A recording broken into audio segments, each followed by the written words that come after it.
Greetings, everyone, and welcome to God Save the King. I am your host, Tim Kais. Want to thank you for joining me on the Truth Be Told Radio Network, where you can hear my show every Friday night at 10 p.m. Eastern Time. Now, I have a treat for you guys today. I am really happy to be adding in my really good friend, Michael Parker. Say hello, Michael. Tim, it is great to see you. It is great to be back, and thank you for asking me on. It's been a long time, brother.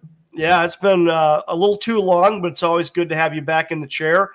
For my listeners and viewers that may not be aware, Michael and I did a television show together about, 5-6 years ago now. Yes, was when we recorded it. Mike is an investigative journalist, and I'll let him tell you a little bit about himself here in a second. But we had the opportunity to make a TV show entitled God Save the King together and have some great conversations about the Nativity. But as my manner is, I've continued to dig into the subject matter even more deeply. So I've actually got material that Mike is going to hear for the first time tonight. So he's always a good one to have in the chair to get some reactions when I have new material, because he's a good friend and a critical thinker and a good person to bounce this stuff off of. So, but before we get into that, Mike, I want you to take a minute and tell my viewers and my listeners, my audience, a little bit about yourself, about what you've been doing, and about, your insights into God Save the King and our work together. Well, Tim, first of all, thank you for having me on. And it's fortuitous that I'm on today. I mean, we are approaching what everyone looks at as traditionally the holiday season, and you and I are back here talking about God Save the King again. And yes, I met you. I don't remember exactly what year it is. I'm going to say like 2015 or 2012 or something. But anyway, yes, we did the original 8 episodes of God Save the King, I believe in 2017. And I have been revisiting them.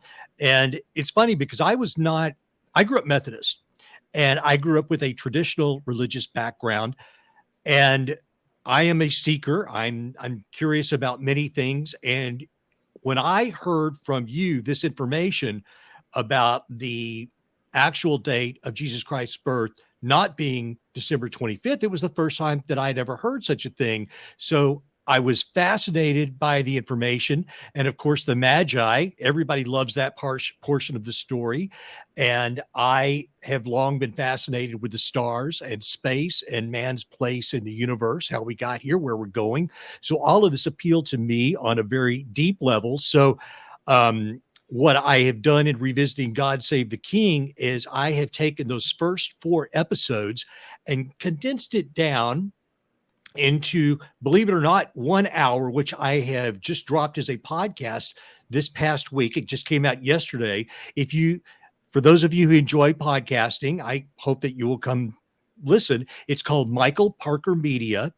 And yesterday I dropped the first of this 2-part series I'm doing of the condensed version of God Save the King. And essentially what I've done is basically take a lot of my hems and haws and wonderings out of this and left a lot of Tim's information in. And I think I've got a tight little mix for it. So that dropped yesterday. I hope people will check it out. I will put the other part out on Friday.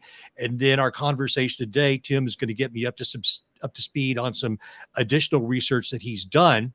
And Tim, I have to tell you, since it's been a while since you and I have seen each other, in the time that I have not seen you, I have been fortunate enough to go on 2 major expeditions. In 2022 in October, I traveled throughout Egypt, Upper and Lower Egypt, and I went into the pyramids, and it was a phenomenal experience. And then this October, I traveled throughout Turkey. I went to Göbekli Tepe, I went to Keren Tepe, I went to Katalhayuk, both mosques in Istanbul. And I have a fascination with ancient history and archaeology, which is kind of how you and I came to came to be friends. And that's kind of what's been going on with me. I'm still doing the podcasting gig, and I'm hoping that you and I have a great 2024. Currently, issues on the world stage, especially in the Middle East, are concerning. And I'd like to get your thoughts on that maybe before we get out of here.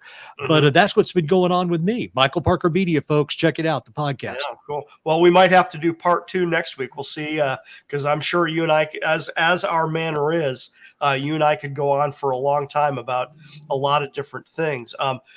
Ladies and gentlemen, one thing I do want to insert here real quick. I did come down with a cold overnight, so I am kind of sniffly and stuffy right now. So if you suddenly see me disappear from the picture, it's because I have muted myself to go blow my nose, and Michael will just have to improvise for a few seconds while I covering for me if I've got a sneeze or something like that. But what I want to jump into tonight, this is something we really never quite got to discuss in the show in detail, is what was it really that the Magi saw? Now, to do this properly, I mean, really, it would take several hours and really good graphics to tell people exactly what it is that the Magi saw. And we're going to have to do it verbally here. But the interesting thing is you can actually do it verbally pretty well, because part of the interesting feature of Matthew chapter 2. So Matthew chapter 2 is the part of the nativity record where the Magi show up, and they show up at the court of Herod the Great, and they say, we have seen his star in the east, right? So they're the ones that say, we have seen his star. Very interesting phrase, his star. So they're identifying some type of celestial object or celestial sign or something like that with the birth of the Messiah. But then even after they say, we have seen his star in the east, which I'll say more about that in a second, later on they say, when they meet with Herod and they're traveling towards Bethlehem, it says the same star that they saw in the east went before them and stood over where the young child was. And those statements are extremely provocative. And what it boils down to is this. This is something I've discovered over the years, is that I have my theory on what it is the Magi saw. And for the benefit of my listeners, I learned this 35 years ago. 35 to 40 years ago was when I originally learned this. And that means that for 35 to 40 years, I have had the opportunity to slowly and incrementally really allow this to soak in, and also to test it against other theories, other hypotheses, and things like that, and decide which ones I believe are the most accurate and the most likely. And this is the one that I've settled on. So this may be very new and very revolutionary for some listeners, but for me, this is kind of like a settled issue because I've just had so long to do this. But what I'm driving at here is this summary. When I tell you what I believe it is that the Magi saw, it makes complete sense, because the Magi were professional astronomers. They would have had meticulous records of the motions of the planets and the motions of the stars. They were recording this for at least hundreds, frankly, if not thousands of years at this time. There are clay tablets in the British Museum in London that may record astronomical events as far back as 3000 BC, which is really stunning to think that they may have been recording this for 3,000 years at this point, which means they had extremely meticulous records, and therefore they would have known mathematically what to expect. But then they also would have gone outside, especially right before sunrise and right after sunset, and looked at the stars and said, this is what we see, and does it correspond with what we expect? So what I'm beating around the bush and now going to finally say here is that the Magi were professional astronomers. So what I believe the theory is, they would have understood it without really having to think much about it. But now, how do you describe that to a layman? how do you describe what professional astronomers understand without blinking to a layman? And that's where we get these terms. We have seen his star in the east. It went before them, and then it came and stood over where the young child was. See, and this has led to, unfortunately, has led to a lot of misconceptions about what we think happened, right? So, for example, we've got the traditional Christmas carol, We Three Kings of Orient are, which, if you sing it to yourself, We Three Kings, following yonder star. So we get this notion that they followed it as it traveled through the heavens. All in the same song, We Three Kings. Westward leading, still proceeding, right? Guide us to thy perfect light, right? Tim, yes, Tim, that is the only way it has ever been depicted to all of us. I mean, we see them traveling through the desert with camels, and we believe there's three given our tradition, but that's the only way it was ever depicted to us. Right, exactly. So thank you, Michael, for inserting that. You're absolutely correct that this is the traditional depiction. Three kings on camels following a star that's actually moving through the night sky. Yes. And I'll give you this one example. This is from an apocryphal work called the Proto-Evangelium of James. So this would have been written right about 200 AD, and it reads, "And the astrologer said, we saw a star of exceptional brilliance in the sky, and it so dimmed the other stars that they disappeared. Consequently, we know that a king was born in Israel, and we have come to pay homage to him. Herod instructed them, go and begin your search, and if you find him, report back to me so I can go and pay homage to him. The astrologers departed, and there it was, the star that they had seen in the east, led them on until they came to the cave. Then the star stopped directly over the head of the child," right? So this is within a couple hundred years of the birth of Jesus. This is an apocryphal work, and here you have it. Forgive me, ladies and gentlemen, the mythology has already settled in that this was some type of star that literally traveled through not only the day sky, but the night sky. I have done enough research into this that some of the sources they say it. Many of the sources straight out say that they could see the star in daylight. That not only did the Magi follow it at night, that in daylight there was the star.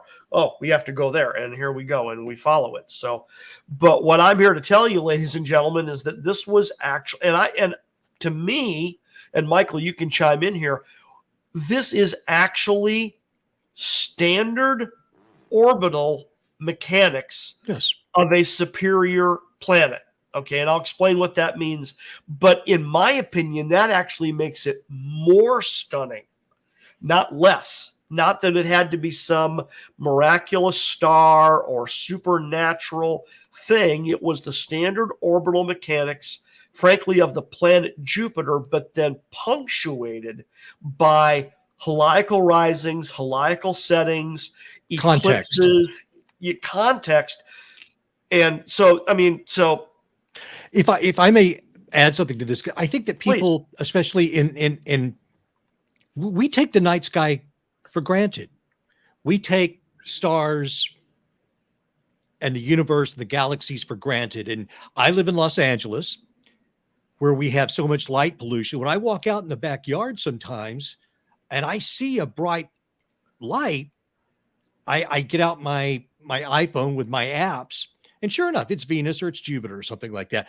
But imagine a time when there was no television, there was no internet, there's no iPhones, and every night, and there's no light pollution, but every night you stared at the sky. And I mentioned earlier, I've been traveling throughout the Middle East and the Near East, and all of these people in ancient civilizations, every night they looked at the sky and they became very aware of the movements and the dynamics of the sky above them because they saw it unimpeded by any form of pollution. And something that you see every night, you begin to become acquainted with. And then you look at people like the House of Magisterius, the Magi, they were the They were the smartest of the smart. So these are the guys who have access to the records.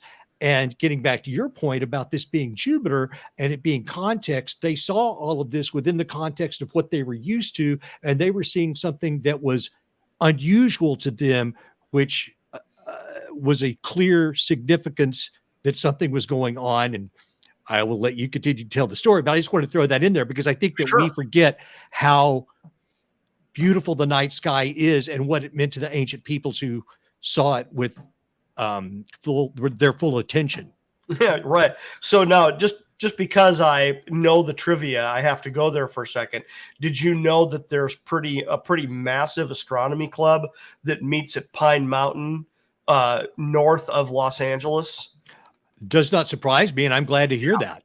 Because once you get outside the light pollution, it's either in northern Los Angeles County or I think you might even be into Kern County at that point. But yeah, once you go up Pine Mountain, there's a big parking lot up there where astronomers meet because they're outside the light pollution and stuff like that. So we have a famous observatory as well called Griffith Observatory. Oh yeah, Griffith is well, you know. If you've ever seen A Rebel Without a Clue, you've seen it. But. Right. So, ladies and gentlemen, context here. Michael and I met actually in 2011 in Los Angeles, and I lived in Los Angeles for 20 years. And when I originally was introduced to this research, it was primarily through a book. Let me make sure I say it right here because the author changed the title. The first title was The Birth of Christ Recalculated by Ernest Martin. And then the second edition, he changed the title to The Star That Astonished the World. So The Birth of Christ Recalculated was 1979 or 80. And then The Star That Astonished the World was 1990. But he's based out of Pasadena, and he was working with, I always forget his first name, but his last name is Finnegan. And he is one of the preeminent biblical chronologists in the world. So it was Mr. Martin, Mr. Finnegan, and the Griffith Observatory that were all working together to reach this conclusion that, number one, Jesus was born on September 11th of 3 BC. Now, that's something else, ladies and gentlemen, that, you know, if you haven't heard that before, I say it very matter-of-factly because I've known this for 35, 40 years and have never seen it disproved. Go ahead, Mike. Tim, that still blows my mind for many reasons. And when I tell people that, they just look at me with this look of like, they're speechless. And every now and then I'll stumble across someone who'll say, oh yeah, we understand that. As a matter of fact, I posted a mention yesterday that I'm of the podcast of God Save the King. And somebody mentioned, oh, well, everybody knows it was October. I'm like, it's not October. And somebody else said, well, it's in the spring. I'm like, it's not in the spring. But if you listen to the episode, you will know. And then one person did give the correct date, but it was just interesting. I can't believe I got as far as I did in life without knowing any of this. And I might still not know if I had not met you. Well, here, let's take a second and go there. Give me a sec while I click a couple things on my mouse here and get some screen share going on here. Let's see. Yeah, there we go. So this is Revelation chapter 12, verse 1, the first half, where it reads, a great sign appeared in heaven, a woman clothed with the sun and the moon under her feet, right? Now, what this would have been is the constellation Virgo, visible on the western horizon from Jerusalem or Bethlehem on September 11th of 3 BC. Now, in the representation I put up here, it's dimly colored because I made sure the sun was actually below the horizon, but the sun is literally just below the horizon in the center of the woman's body. So that is a woman clothed with the sun, and then the moon is actually between her feet and the horizon. So that is a woman clothed with the sun and the moon under her feet. Now, here we go again. Let me take a second to click again, get to the next one.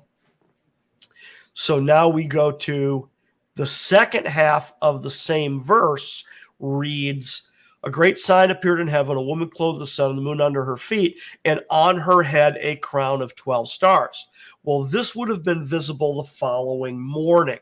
Okay. And what's very important to remember here is that, back in Genesis during the creation account, God said, and the evening and the morning were the first day. So to Hebrew thinking, this all occurred on the same day. And it's the evening that starts it. The evening starts the day and then the morning. The evening and the morning were the first day. So the woman clothed with the sun would have been the evening observation. And now this is the morning observation the following morning. It's on her head was a crown of 12 stars. And what you see here is the king planet Jupiter, the king star Regulus, in conjunction with the royal sign of Leo. So that's why it is a crown of 12 stars. And this is just screaming royalty, royalty, royalty, royalty. It's the king planet. It's the king star. They are in conjunction in the royal constellation, and it's on top of her head. In this representation here, the constellation Virgo is just below the horizon. So again, to someone familiar with the night sky, they would be putting this together in their head and going, oh my word, this is a woman clothed with the sun and the moon under her feet, and on her head a crown of 12 stars. And then I've posted these on my Facebook page. So if people want to go there to click on them to see them in more detail, I also point out the fact that Leo here has 9 NEO stars. NEO means naked eye observable stars. But it says a crown of 12 stars. Well, that's because on this occasion, there were 3 planets in Leo as well. So that's part of what's going on there. So that makes the total of a crown of 12 stars. And we'll throw this up real quick. And here you go. Here's the calendar back in 3 BC. You can see here that at the very top line, I've put a circle around Thursday because that would have, in Hebrew reckoning, that would have been the day of the week. But to our understanding, the night before, Wednesday evening, is actually when he would have been born. He would have been born right after sunset on September 11th of 3 BC. That is the woman clothed with the sun and the moon underneath her feet. And then the following morning on September 12th is when you would have had the crown of 12 stars. So this is, like I said, this is pretty well established in my mind, exactly when he was born. But like I said, part of what I want to get into today is, frankly, it's what did the Magi see? Because although I do believe the Magi saw this, I don't believe that this is actually what clued the Magi in to the birth of a great king. I believe that it also had to appeal to the Magi according to Mesopotamian astrology. And I know that a lot of people, their head is going to explode when I say that I'm going to say Mesopotamian astrology in the context of Orthodox Bible-believing Christianity. But I believe that's what's going on here. And frankly, that's part of why I believe it is so extraordinary, is because, hey, this is the creator of the universe. He can do what he wants.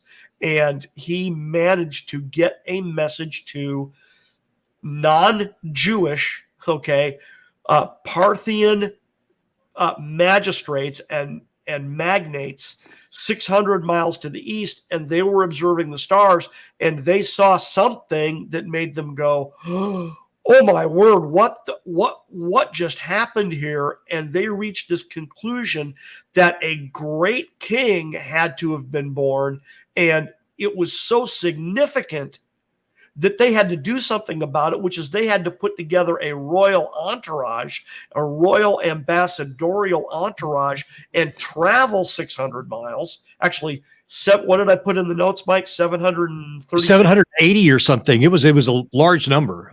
Yeah, it's 746 miles. Okay. Because I've also put together what I believe is the route they took Yes. Exactly which caravan cities they would have gone through, the distances between those caravan cities, and how long it would have taken them to make the journey, right? So put all this together as well. So, but getting back to what I think the Magi saw, and the fact that I believe what they saw had to make sense to them according to Mesopotamian astrology. Okay, not just astronomy, but astrology. Now, their astrology was frankly quite different than we want to think.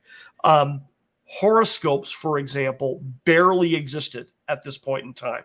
They were primarily a Greek invention. They were starting about this time, but they were brand new. So the whole idea of a horoscope or a birth sky or something like that was very, very, very new. All astronomers and astrologers weren't really thinking that way at this time. This was what they call mundane astrology, and mundane astrology refers primarily to kings and countries and nations and things like that. So the wise men of the Middle East, and that goes as far as, Greece and Rome. I mean, you and I have talked about this at length. I forget whose book I read it in. One of the great books many books I've read on astronomy. There's a author who said that if you fail to understand the astronomy of an ancient culture, you're failing to understand the culture. That because astronomy just played such a massive role, and I can see by your reaction, I'll let you comment in a second, that that is, if you're failing to understand the astronomy of an ancient culture, you don't understand that culture. So in October, when I was at Göbekli Tepe, and they call this kind of the 0 point of civilization, but that, of course, that's not correct. It's a selling point. But long story short, when you go into the T pillars that are within Göbekli Tepe, and this is 11,000 plus years old, on the T pillars, you will find all of these raised emblems, these carvings of various flora and fauna. Interestingly enough, one of them is a scorpion. Okay, so you see the scorpion on many of these pillars. I'm a Scorpio in Western astrology, but that, of course, that is an astrological sign. The point that I'm getting to, which is spurred by what you inspired me to say this. After we visited the site, and we and our group of amateur archaeology buffs all tossed around these ideas of what could these animals and symbols, flora and fauna, birds, insects, mammals, what does that represent? What did it represent to these early hunter-gatherers that built this thing? Well, we thought clearly this is their version probably of astronomy / astrology. Well, a day or two later, we meet with the widow of Klaus Schmidt, who was the initial excavator of that site. And I asked her point blank, because there was a question and answer period after, and she discussed her husband's work. And this was only discovered in 1996. A farmer found something sticking out of the ground. They then excavated this area, and they found this very large site. And by looking at the way the thing is laid out and the symbols that are on these pillars, I asked her a couple of questions. Do these things signify astrological signs? And she goes, we see no astrological significance in any of this. I smiled just because that is mainstream archaeology. And listen, I'm not here to say that I know better than her, but that just seems very peculiar to me to say that with such absolute certainty when, as you said, if you do not know a civilization or a group of people's feelings about astronomy / astrology, then you're probably missing a big part of their entire identity. So I just bring that up because I thought it was a very myopic way to look at this early culture. Yeah, I find that very insightful. Thank you for sharing that, because as it's called archaeoastronomy. Okay, that Right. it's what did ancient cultures believe about astronomy, because as you indicated earlier, when you lived in a culture that didn't have artificial light, okay, or very limited artificial light, certainly nothing like what we have today, which means when the sun went down, it got dark, right? And if you had a profession like it's interesting that, something we've talked about at length is the fact that, the shepherds and the Magi did not arrive at the same time. They were not Right.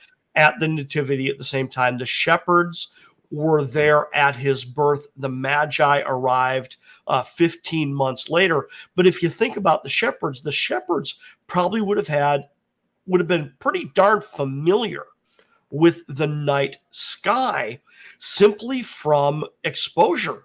The Yes. fact that over time they just got used to watching, and not surprising that, David, the king of Israel, wrote in Psalm 19 that the heavens declare the glory of God and the firmament shows his handiwork. And that day unto day they utter speech, and night unto night they show knowledge. I mean, it's stunning. Tim, ancient people, you mentioned shepherds. Okay, so let's think about this. Even if you are not the highly educated aspect of a group of people like the priests or Magi or whatever, but you're a shepherd or you're a farmer. Well, listen, understanding your environment and the seasons is everything. And even if you were the town fool, you would have probably noticed by now that the sky moves in certain ways. This looks like this at this time of year. Then it gets cold. Then the river rises or whatever it is. I mean, this is your entire life is existing in this ecosphere, and that is the knowledge that you have to make a living and support yourself. Yeah.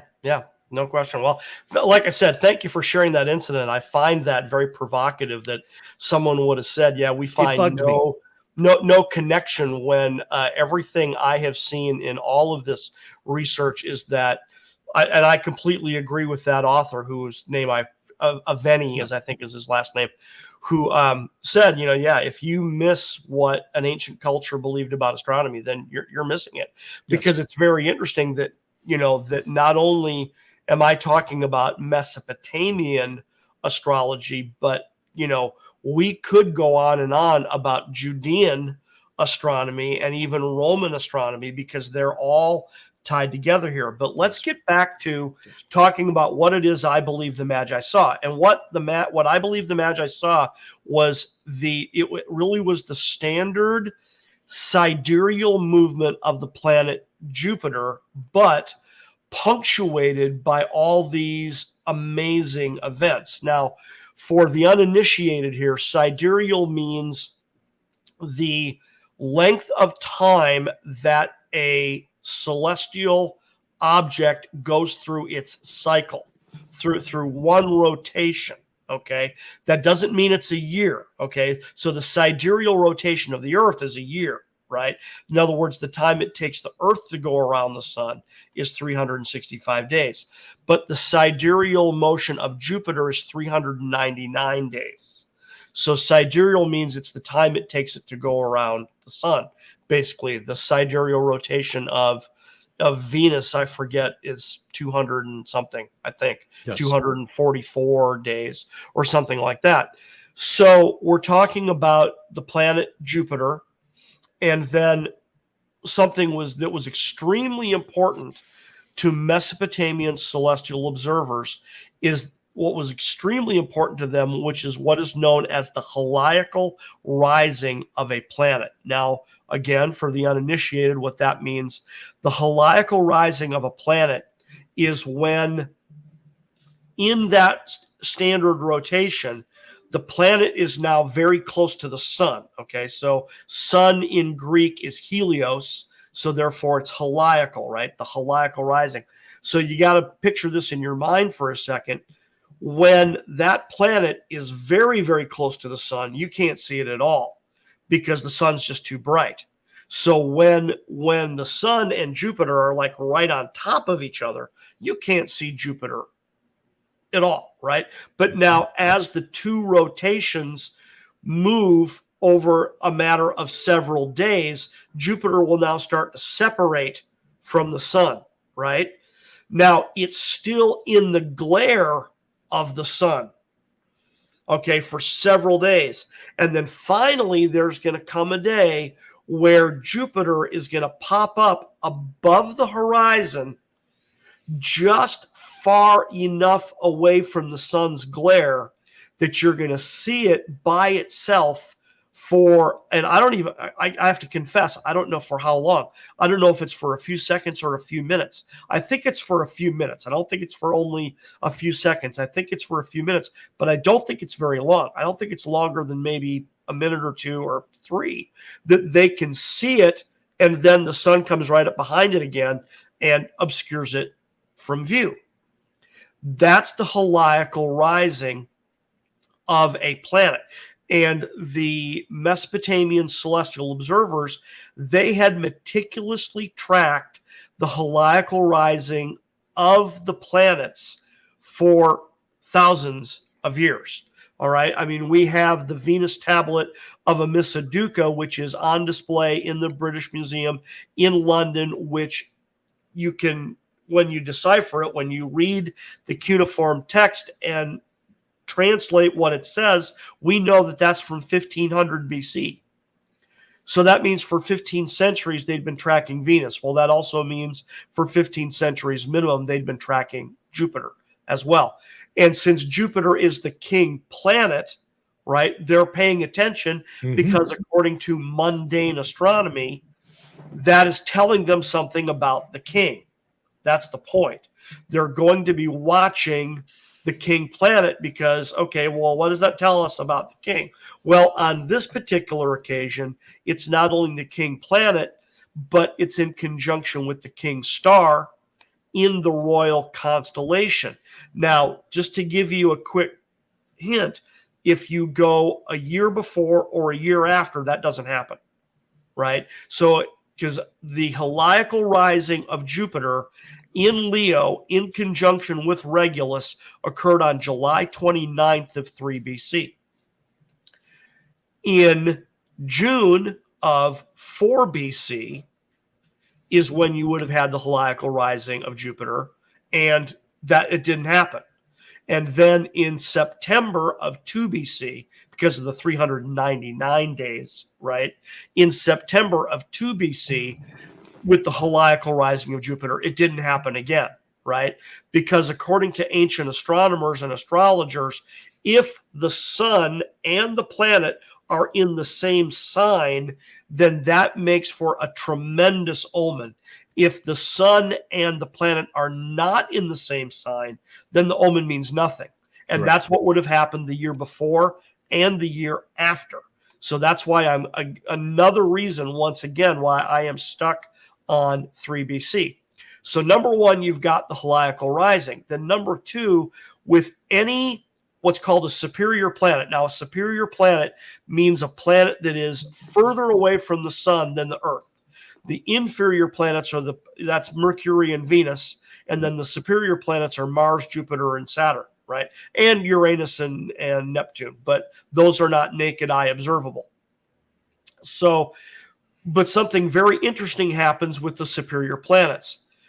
They have their heliacal rising, okay, and then at the end of their sidereal sequence, they have a heliacal setting. It's the same thing in reverse, meaning that the sun and the planet are near each other, right? And then as the sun sets, the star remains visible as the sun sets. So you've got a heliacal rising and a heliacal setting. And then in between, you've got the natural motion of that planet through the heavens, but interrupted by a thing called retrograde motion.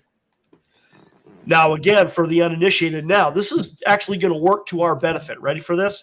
We're low tech here, which is actually going to work to our benefit. For those that don't know what retrograde motion means, and if you're on audio, it's going to be tough. If you're on video, this is actually going to help. And that is retrograde motion means, okay, my fingers are two celestial objects, okay? They're both rotating from right to left. They're both going through the night sky. But one of them moves faster than the other. So that means that the one that is moving slower appears to stop and go backwards the other way. Okay? That's retrograde motion. What we are seeing here in Matthew chapter 2 is Jupiter in retrograde motion. Okay? Because it says that the star went before them and then stopped and stood over where the young child was. Well, that's called the first station of Jupiter. Okay. And it's all how it appears. It doesn't literally move backwards. It just appears to move backwards because it's moving slower than the background stars, is what boils down to. So what you've got here is, and by the way, in the Greek, when the Magi, in the Gospel of Matthew, when the Magi say, we have seen his star in the east, that means in its rising. It doesn't mean in the direction east. It means in its rising. It literally means in its heliacal rising. That is what they are describing, okay? So then when you get to, it went before them, right? And then it came and stood over, you are absolutely describing the standard orbital mechanics of a superior planet. You frankly can't get a much better layman's description of exactly what would be happening than what you see in Matthew chapter 2. It's pretty darn clear that it's the standard orbital mechanics of Jupiter. And what's really cool about this is now today, for our benefit, because we have computers, we can wind those backwards like a clock, and we can say, okay, well, if the heliacal rising was on such and such a date, right? And then this, and then that, and then the first station of Jupiter, and then the retrograde motion, and then the second stage. So what would happen is you'd have the heliacal rising, then you would have what would be called prograde motion, okay? Then the first station where it appears to stop and stand still. Then retrograde motion where it appears to go backwards. Then you have the second station where it appears to stop and stand still. And then it goes back to prograde motion again. And then you get the heliacal setting, and then it's not visible for a certain amount of time just due to the standard orbits and rotations. And that's the sidereal cycle, right? Heliacal rising, prograde, station 1, retrograde, station 2, prograde, heliacal setting. So, like I said, you frankly can't get a much better description of the standard sidereal motion of Jupiter than what you read in Matthew chapter 2. Understood. Yeah. So now to get to the fun part here. So I'm going to lay some new stuff on you. I'm ready. So for my listeners, I think if you've listened to me diligently, you've probably heard this, but Michael, you haven't heard this before. So the House of Magistanes was comprised of 7 noble families, and we know the names of the 7 noble families from a couple hundred years later. When you get to the Sasanian dynasty of the Persian Empire, the House of Magistanes at that time had 7 noble families. We can absolutely trace 2 of them for sure all the way back to the Arsacid period, the Parthian Empire. So it stands to reason that the other 5 were the same as well. We don't know that for absolute certain, but it's reasonable to assume that the other 5 remained the same. But of the 2 that we can unequivocally trace back to the Parthian period, one was called the House of Surin. And the House of Surin was the noble family that retained the right to coronate the king. So when the first king of Parthia was crowned, who was Arsacid I, it was the House of Surin that put him in place. Okay? And then throughout the entire Parthian history, the House of Surin retained that right. Okay? Now, in 53 BC was when you had this very famous battle between the Romans and the Parthians at Carrhae, all right? Or biblically, it's the same city as Haran, right? And the Parthians really embarrassed the Romans bad at this battle. I mean, defeated them. I mean, thumped them really, really, really bad. And the Parthian Spabod, which means general, right? The Parthian general that defeated them was Surena, the leader of the house of Surin, and a Magi. Okay. So you have a Parthian general / Magi leading the Parthian army at the Battle of Carrhae, and he just beats the Romans and embarrasses the heck out of them. Well, he became so popular because of that defeat that he was considered a threat by the king, Herodotus II. So Herodotus had him executed. And the house of Arsacid lost the loyalty of the house of Surin. They said, nope, you murdered our leader, forget it, you no longer have our support, etc., etc. Well, irony of ironies, Game of Thrones, Herodotus II, his son Phraates IV murders him. So now the house of Surin views this as retribution, vengeance, justice, etc. So now Phraates IV has the loyalty of the house of Surin yet again. Phraates was coronated king in roughly 35, 36, 37 BC, and he reigned for about 34, 35 years, right? He was murdered by his son, Phraates V, in 2 BC. Hold on. I want to make sure I understood this, because are you saying that 2 of these guys got murdered by their sons, and only 1 of them got murdered by the son? Two did. So you've got Herodotus murdered by his son. Yeah. See, so Herodotus murders Surena and loses the trust of the house of Surin. Yes. Phraates IV murders his father and gets the trust of Surin back. Mm-hmm. Phraates V murders Phraates IV and loses the trust of the house of Surin again. Michael, in 2 BC. Mm-hmm. Right? So this is the exact time frame when they are also seeing all of these signs in the heavens declaring that a great king has been born in Judea. And they happen to be looking. And then not only do they happen to be looking, but they're frankly, forgive my French here, they're pissed off. Yep. Right? They are not happy because they're the what's the word I want to use? The king that they were loyal to, the monarch, that was the word I wanted. The monarch that they were loyal to has been murdered. So they, and not to, I mean, you want to talk about Games of Thrones here. It's not only that Phraates IV murdered Phraates V murdered Phraates IV, but he clearly did it at the behest of his mother, who was Phraates' wife. So it was his wife and his son that got together to murder him. And this particular wife had been a gift from Augustus Caesar. Wow. So it's just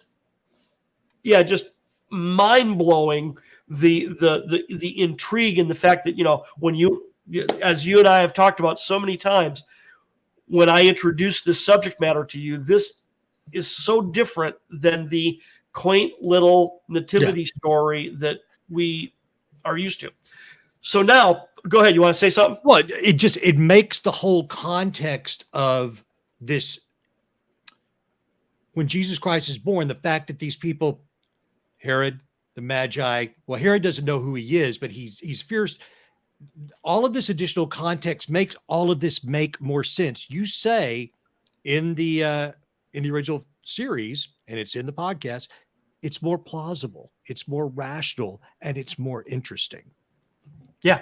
Yep. I mean, exactly. So now let's put it all together here, because you've got the heliacal rising of Jupiter in July of 3 BC.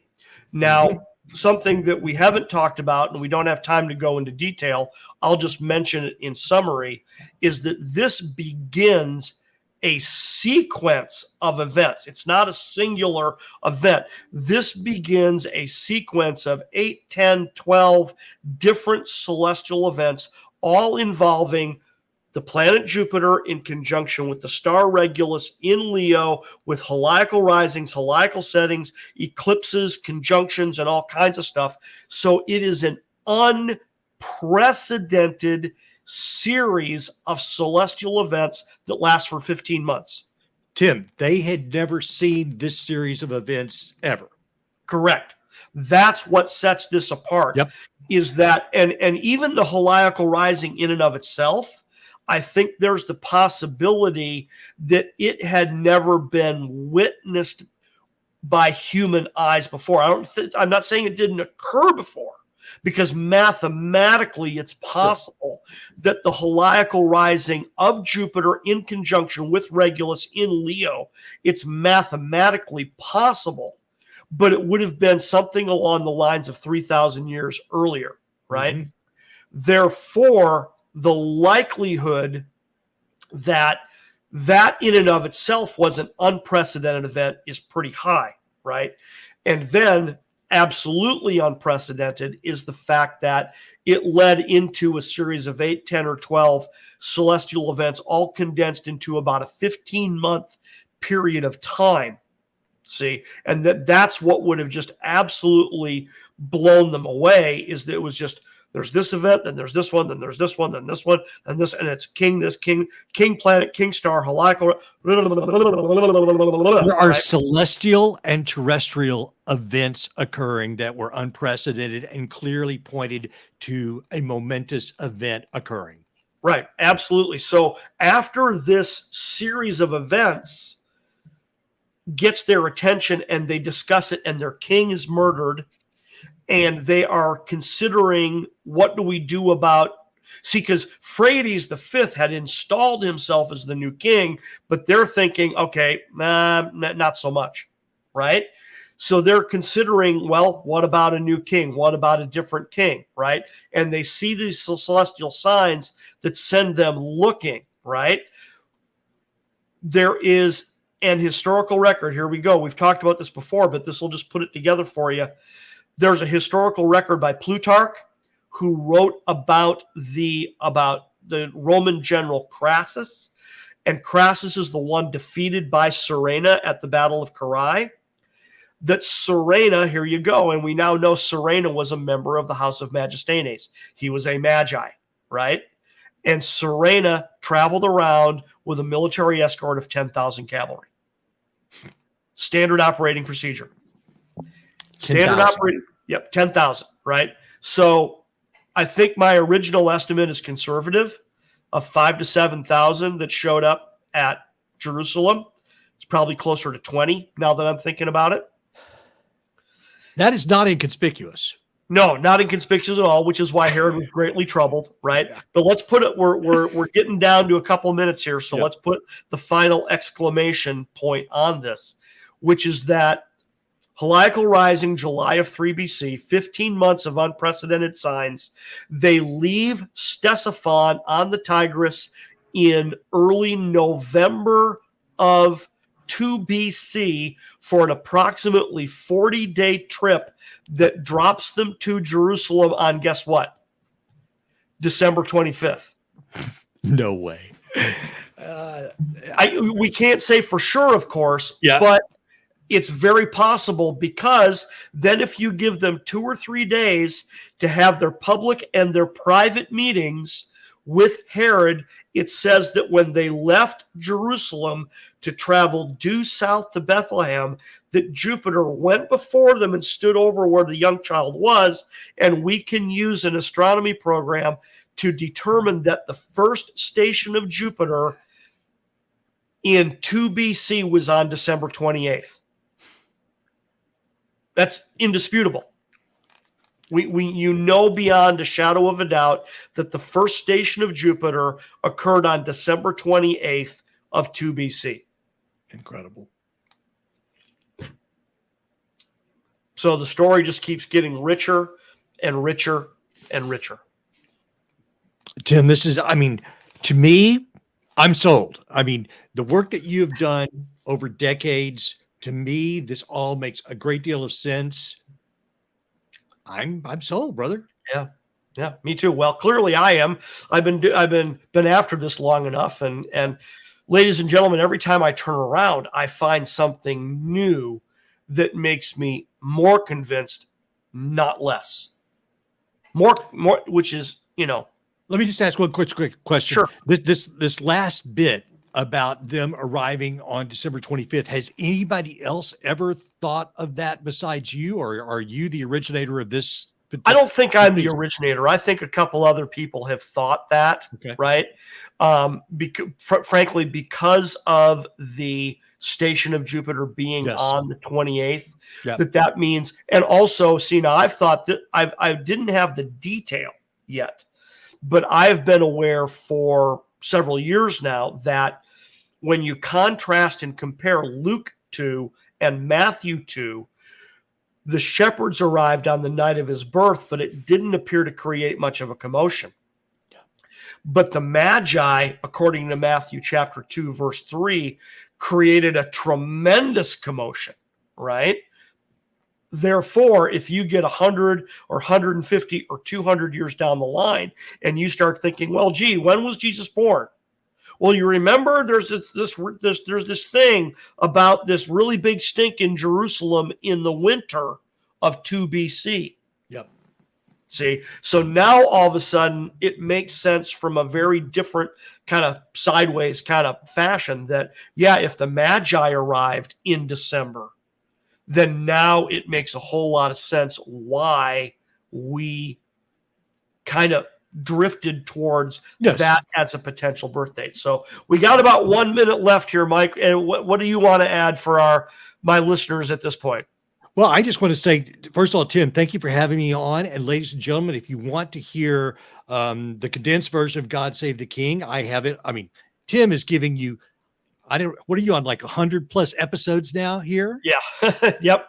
Well, if you want to hear more, and I would love to have additional listeners. It's just Michael Parker Media on any platform that matters, Spotify, Amazon, Google, you name it. It's all out there. And I just want to say to you, Tim, it's always great to see you. I enjoy speaking with you. I'm so glad that you turned me on to this information. And I wish you a very happy holiday, regardless of the significance of it. But it's always good to see you, and thank you for having me on. And I hope the best for the network and for your show continued on. Thank you, sir. Well, ladies and gentlemen, that's going to wrap it up for today. I am Tim Keyes. This is God Save the King on the Truth Be Told Radio Network. God save the King. Cheers.